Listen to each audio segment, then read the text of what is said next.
नमस्ते दोस्तों और विद्यार्थियों। आज का क्लास उन छात्रों के लिए हीलिंग टच है जो माध्यमिक देने जा रहे हैं। माध्यमिक देने से पहले प्री बोर्ड या टेस्ट परीक्षा आने वाले हैं, तो दोनों परीक्षाओं में बच्चों को ज़रा हेल्प मिले, यही मेरा प्रयास है।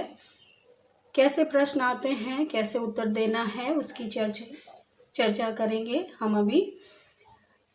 पहले तो क्वेश्चन पेपर आते हैं, फुल मार्क्स होता है 90, यानी 90 नंबर का प्रश्न आता है। 3 घंटा 15 मिनट समय होता है और 15 मिनट समय दिया जाता है क्वेश्चन को समझने के लिए, पढ़ने के लिए। उसके बाद 3 घंटे लिखने के लिए।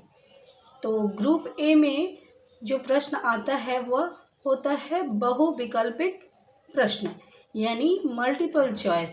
यहाँ चॉइस दिया जाता है क्वेश्चंस के आंसर के और वहाँ से आंसर पता करना होता है। तो देखिए, 1 नंबर में लिखा है सही उत्तर चुनकर लिखो। अब बच्चे क्या करते हैं, टिक लगा देते हैं, गोला कर देते हैं। ऐसा नहीं करना है, जो कहा जाए वही करना है। प्रश्न के मैनर को, प्रश्न के निर्देश को स्वीकारते हुए और उसके अनुसार उत्तर देते हैं। तो चुन कर लिखने के लिए कहा गया है, तो प्रश्न के जो आंसर दिए गए हैं ऑप्शन के लिए, तो उस ऑप्शन में आंसर ढूंढना है और फिर अपने उत्तर पुस्तिका पे नंबर देकर प्रश्न का उत्तर लिखना है। जैसे 1 नंबर में देखिए, सर्वाधिक प्रभाव विस्तारकारी वाह्य शक्ति है, तो कौन सी है? नदी, वायु, समुद्री लहर या हिमनद। अब इसमें से कौन सा उत्तर होगा, जरा कमेंट करके हमें बताना। तो ये है आंसर। इसमें से कौन सा आंसर होगा, ज़रा ढूंढकर कमेंट कर हमें बताना, ताकि हमें भी पता चले कि बच्चे पढ़ रहे हैं कि नहीं पढ़ रहे हैं। और इससे पहले कि विस्तार से चर्चा करें, मैं सभी से कहना चाहूँगी, ये प्रयास मेरा उन बच्चों तक पहुँचे ताकि जिन्हें वाकई मेरी आवश्यकता है। इसलिए मेरे चैनल को सब्सक्राइब करें, ताकि जब भी मैं क्लास लूँ आपके पास इसका नोटिफिकेशन पहुँचे, और शेयर करें ताकि मैं उन बच्चों तक पहुँच पाऊँ जिन्हें मेरी ज़रूरत है, मेरे क्लास की ज़रूरत है। और ज़रा लाइक भी कर दें ताकि मैं और भी ज़्यादा बच्चों के लिए मेहनत कर पाऊँ, हौसला मुझे मिले ज़रा सा। दूसरा प्रश्न देखो, पृथ्वी की बृहत्तम हिम नदी क्या होता है? ग्लेशियर। तो गंगोत्री, लैम्बर्ट, सियाचिन और होबार्ट, तो होगा सियाचिन। वायुमंडल के जिस स्तर में ओजोन गैस मिलती है वह है ट्रोपोस्फेयर, स्ट्रेटोस्फेयर, एक्सोस्फेयर, आयनोस्फेयर। तो आंसर होगा स्ट्रेटोस्फेयर। नेक्स्ट, पृथ्वी पर वायुदाब पेटियों की संख्या है। कितनी वायुदाब की पेटियां हैं? 5, 6, 7, 8। तो आंसर होगा 7। मानसूनी जलवायु इन अक्षांशों के बीच पाई जाती है। तो 10 डिग्री उत्तरी अक्षांश से लेकर 30 डिग्री उत्तरी अक्षांश और 10 डिग्री दक्षिणी अक्षांश से 30 डिग्री दक्षिणी अक्षांश के बीच जो है पाई जाती है मानसूनी जलवायु। ये आंसर सही है। पृथ्वी के किसी भी स्थान पर 24 घंटे में ज्वार आता है या होता है। तो ज्वार भाटा के लिए देखेंगे 1 बार, 2 बार, 3 बार या 4 बार। तो 2 बार आता है दिन में ज्वार। वायु तापक्रम मापने का उपकरण है। कौन से इंस्ट्रूमेंट से, कौन से मशीन से मापी जाती है वायु का तापमान? तो वो है वायु पताका, हाइग्रोमीटर, एमीटर और थर्मामीटर। तो आंसर होगा थर्मामीटर। भारत का नवीनतम राज्य है, नवीनतम राज्य यानी सबसे नया राज्य है वो है छत्तीसगढ़, तेलंगाना, झारखंड या उत्तराखंड? तो होगा आंसर तेलंगाना। तेलंगाना 2 जून 2014 को बना था और ये आंध्र प्रदेश से अलग हुआ था और इसकी राजधानी है हैदराबाद। भारत में स्थित हिमालय की सर्वोच्च चोटी यानी सबसे ऊंची चोटी भारत की कौन सी है हिमालय में? तो एवरेस्ट, गॉडविन ऑस्टिन, कंचनजंगा और मकालू। तो आंसर होगा कंचनजंगा। कंचनजंगा की हाइट है 8,586 मीटर और ये सिक्किम में है। भारत की सबसे लंबी नदी कौन सी है? भारत की सबसे लंबी नदी गंगा है, जिसकी लंबाई 2,525 किलोमीटर है। भारत में गेहूं उत्पादन में प्रथम स्थान किस राज्य का है? तो पश्चिम बंगाल, केरल, उत्तर प्रदेश और मेघालय। तो आंसर होगा उत्तर प्रदेश। उत्तर प्रदेश में सबसे ज़्यादा, उसके बाद मध्य प्रदेश है। नेक्स्ट क्वेश्चन है मैंग्रोव वनस्पति। मैंग्रोव वनस्पति क्या होती है ये जान लेते हैं। यानी वो वनस्पति या वो पेड़ पौधे जो नमकीन मिट्टी में पाई जाती हैं। तो ऑप्शन दिया है रेगिस्तानों में, सुंदरवन में, हिमालय में, छोटा नागपुर में। तो मैंग्रोव वनस्पति जो है सुंदरवन में पाई जाती है, जिसका मुख्य वृक्ष जो है सुंदरी, गरान इत्यादि ये वनस्पति पाए जाते हैं।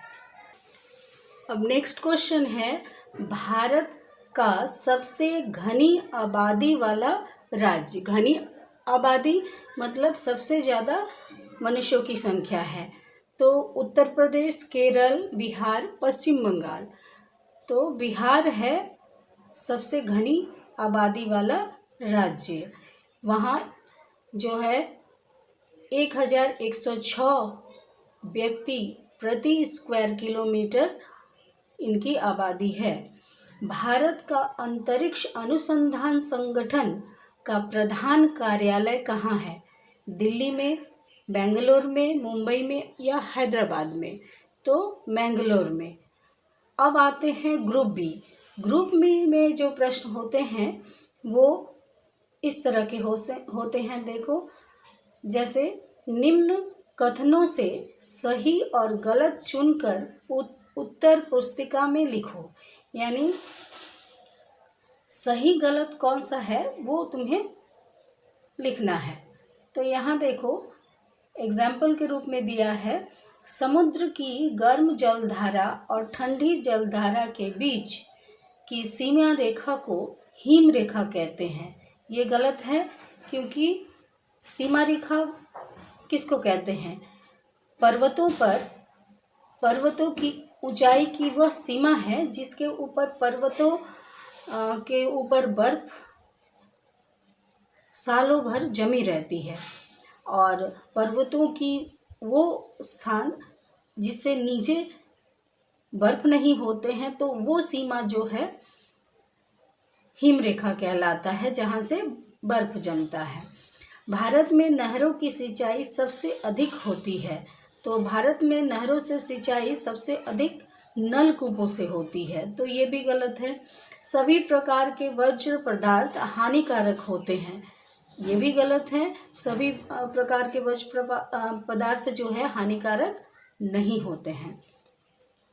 बैरोमीटर से वायु दाब मापा जाता है, ये सही है। खरीफ फसलों की उपज शीतकाल में होती है। खरीफ फसल मानसून काल में होती है, जून और जुलाई में बोई जाती है, और धान, मक्का, कपास इत्यादि ये फसल होते हैं और ये काटी जाती है सितंबर और अक्टूबर में। तो खरीफ फसलें जो है शीतकाल में नहीं होती हैं, तो ये भी गलत है। अहमदाबाद को भारत का मैनचेस्टर कहा जाता है, ये बिल्कुल सही है। भारतीय कृषि अनुसंधान संस्थान पूषा में स्थित है, ये सही है। दिल्ली पूषा में कृषि अनुसंधान केंद्र भारत का है। इसका नाम IARI है, यानी इंडियन एग्रीकल्चरल रिसर्च इंस्टीट्यूट। दूसरे में आता है ग्रुप बी में, वो है उपयुक्त शब्दों से रिक्त स्थानों की पूर्ति करो, यानी सही शब्दों से खाली स्थान को भरना है। जैसे फ्लाई ऐश का उपयोग किस उद्योग में होता है, तो निर्माण उद्योग में होता है। तापक्रम में वृद्धि होने पर क्या घट जाता है, वायु दाब घटता है, यानी लो प्रेशर हो जाता है। ताप बढ़ेगा तो प्रेशर लो होगा। भारत में चाय का सबसे अधिक उत्पादन करने वाला राज्य कौन सा है? किस राज्य में सबसे ज़्यादा चाय का उत्पादन होता है? वो है आसाम। दार्जिलिंग बिल्कुल मत लिखना। आसाम में सबसे ज़्यादा चाय का उत्पादन होता है। दार्जिलिंग में जो चाय होता है उसका स्वाद और गुण में नाम लिया जाता है, अधिक उत्पादन में नहीं। उसके बाद खाली स्थान, बंदरगाह को भारत का हाईटेक बंदरगाह कहा जाता है। किस बंदरगाह को? यानी हाईटेक बंदरगाह मुंबई में जवाहरलाल नेहरू पोर्ट ट्रस्ट, नाम है JNPT, उसको कहा जाता है हाईटेक बंदरगाह भारत का। और भारत में पहली जनगणना यानी मनुष्यों की गणना भारत में कब प्रारंभ हुई थी? तो प्रारंभ हुई थी 1872 में। लॉर्ड जो थे अंग्रेज, लॉर्ड मियो के शासनकाल में हुआ था। और ये गैर समकालीन, यानी कभी हुआ कभी नहीं हुआ ऐसे करके, लेकिन 1872 में इसे ही पहली बार कहा जाता है, पहली जनगणना। उसके बाद 1881 से पूर्ण जनगणना प्रारंभ हो गई और 1881 से हर साल जो है हर 10 साल के बाद होने लगा। नदी के मुहाने पर कौन सी मिट्टी दिखाई देती है? मुहाने पर यानी जहाँ नदी गिरती है, तो जलोढ़ मिट्टी, क्योंकि बहुत स्थान से होती हुई नदी बालू कंकड़ इत्यादि बहुत सारी चीज़ें लेकर आती है, तो जो डेल्टा का निर्माण करती है, तो वहाँ पे जलोढ़ मिट्टी दिखाई देती है। चक्रवातों की उत्पत्ति किस क्षेत्र वायुदाब में होता है? कौन से वायुदाब के क्षेत्र में चक्रवात की उत्पत्ति होता है? तो होता है निम्न वायुदाब के क्षेत्र में चक्रवात उत्पन्न होता है। लेकिन यहाँ याद रखना, प्रति चक्रवात भी एक होता है जो उच्च वायुदाब के क्षेत्र में होता है। तो यहाँ पे होगा चक्रवात की उत्पत्ति निम्न वायुदाब के क्षेत्र में होता है। एक और प्रकार का प्रश्न आता है, जैसे क और ख स्तंभ को मिलाकर उत्तर पुरुष टीका में लिखो। इसके पहले हमने वीडियो में चैनल में देख लेना किस प्रकार के जो हैं किए जाते हैं स्तंभ मिलान, यानी जोड़े बनाना सीखें। तो चैनल में मैंने एक और पार्ट दिया है जोड़े बनाने वाला, और वहाँ बहुत सारे क्वेश्चंस हैं, वहाँ से भी हेल्प मिलेगा, तो उसे भी ज़रा जाके देख लेना, प्लेलिस्ट में है। और यहाँ देखते हैं क्या दिया है। एक है मरुद्यान, भारत का धान अनुसंधान केंद्र, कंपोजिटिंग और कर्नाटक का पठारी क्षेत्र। ख स्तंभ में है लाल मिट्टी, कृत्रिम उपायों से बना जैव खाद, कटक, रेगिस्तानी आबादी।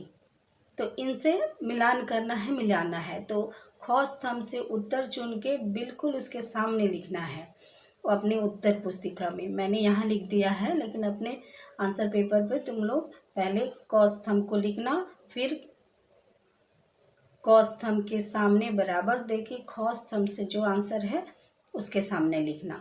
जैसे मरुद्यान, तो मरुद्यान का आंसर क्या होगा? रेगिस्तानी आबादी क्षेत्र। भारत का अनुसंधान केंद्र वो है धान अनुसंधान केंद्र कटक। धान का अनुसंधान केंद्र कहाँ है? कटक में। कंपोजिटिंग क्या होता है? ये कृत्रिम उपायों से बना जैव खाद होता है। कर्नाटक का पठारी क्षेत्र कौन सी मिट्टी है? वो है लाल मिट्टी। अब देखेंगे क्वेश्चन आता है शॉर्ट क्वेश्चंस में, एक या दो शब्दों में उत्तर लिखो। तो यहाँ देखो, जरा ये स्क्रीन शॉट ले लेंगे, सबका उत्तर देना संभव नहीं है, प्रश्न की चर्चा कर देते हैं। देखो, हिंद महासागर की एक धारा का नाम लिखो। तो अगुलहास की धारा। वर्षा मापने वाला एक उपकरण का नाम लिखो। Rain gauge. काल वैसाखी किस महीने में होती है? तो बंगाल में अप्रैल और मई महीने में। भारत में मीठे पानी की सबसे बड़ी झील कौन सी है? वुलर झील, जम्मू कश्मीर में। भारत का सबसे ठंडा महीना कौन सा है? जनवरी। कावेरी नदी पर बने जलप्रपात का नाम लिखो। शिवसुंदरम। और भी हैं, देख लेना, जरा याद करना। पेट्रो रसायन उद्योग के 2 कच्चे पदार्थों के नाम लिखो, जैसे एथिलीन और बेंजीन। पश्चिम बंग के एक जलयान निर्माण केंद्र का नाम लिखो, वो है हल्दिया में। जहाज बनता है, पानी वाला जहाज। ग्रुप सी में आता है 2 नंबर के क्वेश्चंस। गंगा नदी के 2 उपनदियों के नाम लिखो, जैसे उपनदी सहायक नदी यमुना, सोन दाईं ओर से आकर मिलती है। रामगंगा, घाघरा, गंडक, कोसी, महानदी इत्यादि बाईं ओर से आकर मिलती है। तो इस तरीके से क्वेश्चंस आते हैं। अथवा दिया होता है तो जहाँ जो अथवा के ऊपर जो क्वेश्चन है वो टच करेंगे, या फिर अथवा के बाद जो क्वेश्चन होता है वो टच करेंगे। तरल वज्र पदार्थ किसे कहते हैं? रेशा फसल किसे कहते हैं? दोआब क्षेत्र किसे कहा जाता है? लोएस भूमि किसे कहा जाता है? मरुभूमि को फैलने से रोकने के लिए 2 उपाय उल्लेख करो। यानी काली मिट्टी में जल धारण की क्षमता अधिक क्यों होती है? मेगा सिटी किसे कहा जाता है? दक्षिण भारत की नदियों की 2 विशेषताएं लिखो। डेक्कन ट्रैप किसे कहते हैं? चक्रवात और प्रति चक्रवात में 2 अंतर लिखो। भारतीय कृषि किन्हीं 2 विशेषताओं का उल्लेख करो। ग्रुप डी में 3 नंबर के क्वेश्चंस होते हैं, जैसे कार्बनिक और अकार्बनिक पदार्थों में 3-3 अंतर लिखो। स्थलीय वायु और जलीय वायु में अंतर क्या है? सुंदरवन। विश्व उष्णायन के प्रभावों का उल्लेख करो। अथवा उपग्रह चित्र से 3 लाभ और 3 हानियों को लिखो। हरित क्रांति क्या है? भारत के ऑटोमोबाइल उद्योग का महत्व लिखो।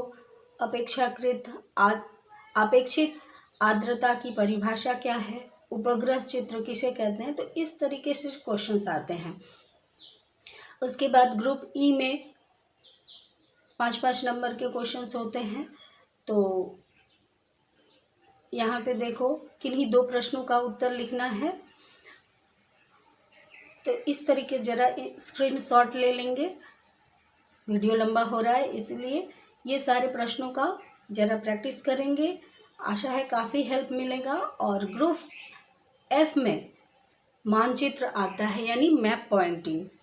तो देखो, यहाँ पे लिखा है, भारत के रेखित मानचित्र पर निम्नलिखित को उचित संकेतों और नाम के साथ प्रदर्शित कर उत्तर पुस्तिका के साथ संलग्न करो। यानी जो मैप दिया जाएगा परीक्षा में, उस मैप में चिन्हित करना है कहाँ कौन सी स्थान है। उसके बाद उस मैप को अपने आंसर पेपर के साथ अटैच कर लेना है, वही कहा गया है। तो अरावली पर्वत, नर्मदा नदी, यानी पर्वत श्रृंखला, नदी, शहरों के नाम, देखो हल्दिया बंदरगाह आया है। तो बहुत सारी चीज़ें, तो अगली वीडियो में मैप पॉइंटिंग के बारे में बताएंगे। ज़रा देखते रहना और इसको प्रैक्टिस करना। इन क्वेश्चंस को, परीक्षा जल्द ही आने वाला है, आशा है हेल्प काफ़ी ज़्यादा मिलेगा। आज इतना ही, थैंक यू।